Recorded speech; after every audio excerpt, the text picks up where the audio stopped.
The regular season comes to an end for the Midland High Lady Dogs soccer team, but the postseason is right around the corner as they head to El Paso to face the Eastlake Falcons this Thursday at 3 p.m. And that will wrap it up here at Midland Classical Academy. It was a junior team that walked away with the win 83-66. Mariah Davis, she put on a show as she dropped over 20 points in front of all the scouts and college coaches that came out to watch. Well, Jacob, it's been the best start for the Midland High Bulldogs since 2014 as they currently hold a 3-0 win-loss record. But they have a tough task at hand tonight as they host Lubbock Monterey. I finally completed a left-handed layup. So what motivated you to become a cardiologist in your future? Well, I knew I wanted to be in the medical field, and I knew I wanted to work with kids. I don't know, something about creating like bonds. Could we at least do the dance with you? You can do it? I think I can. Show me. Let me be the interviewer. Hold on a second. Oh boy, here we go. We start off to the right, right? Yeah, okay. Yeah. Be careful. Be careful. Yeah. You got to mean that. You got to mean it. You got to mean it. And he did a great job. I mean, this is amazing. You were in the Olympics back in 2021. Was the feeling different for you on this go-round as you clinched a chance to compete? It was a similar feeling. I think since I had done it before for this time, it was a little more of a relief, whereas that time it was like, I don't want to say more excitement because obviously I was very excited and like the euphoric feeling of making the team again. Bulldogettes softball team remains perfect after defeating Denver City 16-1. Now, fun fact, the team hasn't lost a game in more than 2 years, and I will speak it into existence.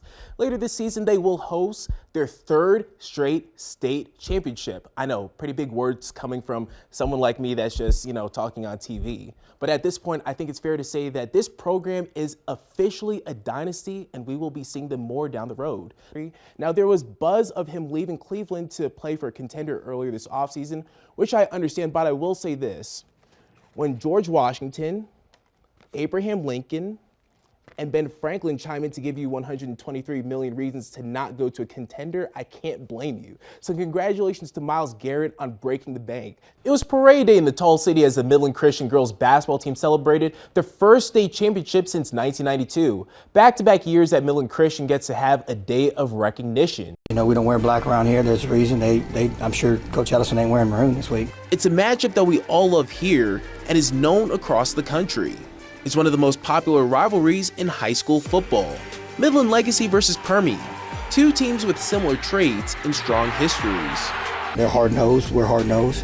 They can coach, we can coach. Our kids can play, they can play. The history in between the two schools, so obviously that's talked about, and it means a lot to a lot of people in this area, so it's going to be a fun game Friday. Legacy and Permian have had opposite starts in 2024. The Rebels are 2-5 and have had a tough start to the season, losing senior quarterback Jaden Rogers to a knee injury and playing a hard non-district schedule. It's been smoother sailing for Permian so far, undefeated with a 7-0 record, but when it comes to this game, the past doesn't matter anymore. They play some very talented opponents, and I think with all teams in our district from week one till now that everybody's improved. They found a way to win every game they play, so if that's the case, you got to find a way to beat a team that doesn't know how to lose, and that's hard. It wouldn't have mattered if the records were flipped. We always talk about getting your best shot. Both of them going to get your best shot this week. We're going to give them our best, and they're going to give us their best. For Clint Hartman, this game is always a dream come true. A long time ago, a guy named Ray Benjamin took me to this game, Roger Strambler, and when I was in college, and heard one side saying Rebels, the other side saying their chant, and I went, how do I get here? So blessed. Every time you're coaching it, it's an opportunity, and pinch myself every day knowing that I get to coach in this game. And if you don't know the lay of the land, I'll let Coach Hartman spell it out for you. Every year this thing is marked. Every year both head coaches know what this is about. This is Texas A&M. This is Ohio State, Michigan. And for this community, that's what this is. Maroon versus Black, Midland versus Odessa, David versus Goliath. Who's ready for football?